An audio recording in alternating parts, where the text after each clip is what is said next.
நீலகிரி மாவட்டம் கூடலூர் அருகே தேவர் சோலை பகுதியில் சுற்றித் திரிந்த ஆட்கொல்லி புலியை வனத்துறையினர் சுட்டுக் கொன்றனர். இதுகுறித்த கூடுதல் விவரங்களை தொலைபேசி வாயிலாக தருகிறார் செய்தியாளர் மகேஷ். அவரோடு பேசலாம். மகேஷ், 8 நாட்களாக வனத்துறையிடம் சிக்காத புலி எப்படி எந்த இடத்தில் சுட்டுக் கொல்லப்பட்டது? கார்த்திகேயன், அதாவது கடந்த 11ஆம் தேதி கூடலூர் அருகே உள்ள தேவசோலை பகுதி உட்பர் என்கின்ற தனியார் தேயிலை தோட்டத்தில் பணியாற்றக்கூடிய வன மாநிலத்தைச் சேர்ந்த மது ஓரான் என்கின்ற தொழிலாளி கடந்த 11ஆம் தேதி புலியால் தாக்கப்பட்டு உயிரிழந்தார்.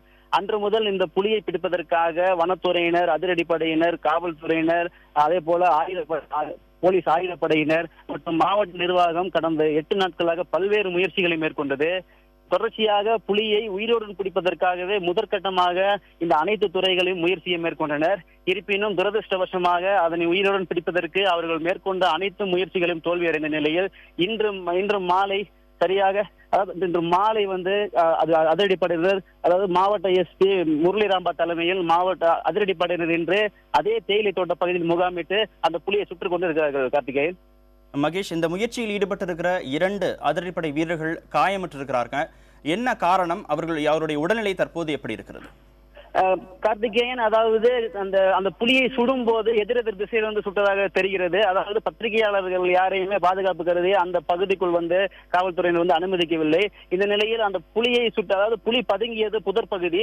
ஏற்கனவே காலையில் நாம் கூறியிருந்தது போல அது பதுங்கியிருந்த புதர் பகுதியை சுற்றி வளைத்து 4 புறமும் வளைத்து அதை சுடுவதற்கான திட்டங்களை தான் அதிரடிப்படையினர் வகுத்திருந்தனர். இந்த நிலையில் அது போன்ற ஒரு தாக்குதலை நடத்தும் போதுதான் அவர்களுக்கு துப்பாக்கி சூடு ஏற்பட்டிருக்கிறது. அதில் ஒருவர் பலத்த காயம் அடைந்ததாக கூறப்படுகிறது, மற்றொருவருக்கு லேசான காயம் ஏற்பட்டுள்ளதாக கூறப்படுகிறது.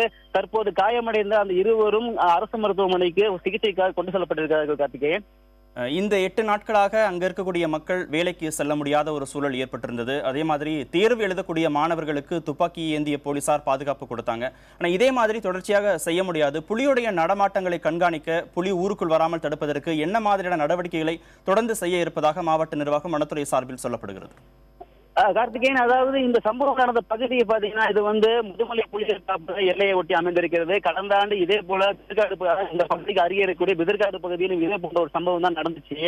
அதாவது முதுமலை புலிகள் காப்பகத்தை விட்டு புலிகள் வெளியேறுவது என்பது ஒரு வாடிக்கையான ஒன்றுதான். அதாவது குறிப்பாக அந்த ஆண் புலிகள் தான் அதிக அளவில் வெளியேறக்கூடிய வாய்ப்பு இருக்கிறது. குறிப்பாக ஏனென்றால் ஆண் புலிகளுக்கு காயங்கள் ஏற்படும் போது மற்றொரு ஆண் புலிகால் தாக்கப்பட்டு உயிர்களுக்கு வாய்ப்பு இருக்கிறது. எனவே இது போன்ற ஆண் புலிகள் உயிரை பாதுகாத்துக் கொள்வதற்காகவும் அதே போல எளிதாக கிடைக்கக்கூடிய இரையானது மனிதன் தான் புலியை கண்டு நீண்ட தூரம் ஓட முடியாத ஒரு இரை. எனவே இதை குறிவைத்து இந்த புலிகள் தொடர்ந்து இது போன்ற பகுதிகளுக்கு நுழைந்து மனிதர்களை தாக்குவது போன்ற இது போன்ற சம்பவம் நடக்கிறது.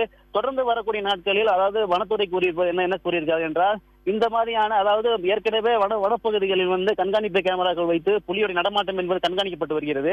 அதாவது குறிப்பாக அந்த புகைப்படத்தை வைத்து அந்த புலியினுடைய வயது அதை அவர்களால் கணிக்க முடியும்.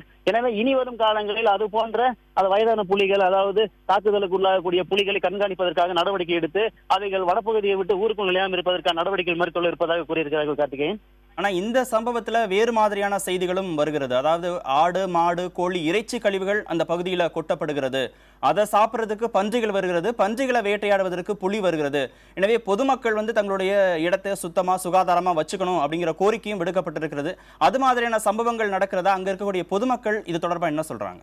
நிச்சயமா கார்த்திகேயன், அதாவது கூடலூர் பகுதியை பொறுத்த வரைக்கும் இது மிகவும் மோசமான நிலைமை. இந்த நிலைமை தான், அதாவது இந்த கடைகளில் எடுக்கக்கூடிய இந்த இறைச்சி கழிவுகளானது இரவு நேரங்களில் சாலைகள் கொல்லப்படுகிறது. இதனை தேடி அதிக அளவில் பன்றிகள் வருகிறது. பன்றிகளை தேடிதான் பன்றியம் மட்டுமல்ல, இதே போல மற்ற அதாவது தேயிலை தோட்டங்கள் சுட்டு தெரியக்கூடிய அந்த குறைக்கும் மான், சாம்பார் என்று சொல்லக்கூடிய கடமான், இது போன்ற விலங்குகளை தேடித்தான் இந்த புலியானது ஊருக்குள் வருகிறது.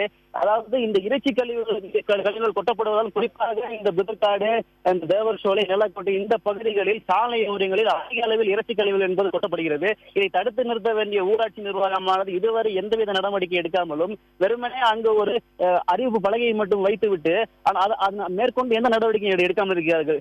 இதனால் இந்த பகுதியில் புலி மட்டும் கிடையாது, இது போல சிறுத்தை, கரடி போன்ற இந்த விலங்குகளும் இந்த இறைச்சி கழிவுகளை தேடி வரக்கூடிய வாய்ப்பு அதிகமாக இருக்கிறது. கார்த்திகேயன், நிச்சயமா இது போன்ற சம்பவங்கள் இனிமேல் நடக்காமல் இருப்பதற்கு அரசு தரப்பில் எடுக்கக்கூடிய எல்லா முயற்சிகளுக்கு பொதுமக்களும் ஒத்துழைப்பு தர வேண்டும். கூடுதல் விவரங்களுக்கு நன்றி மகேஷ்.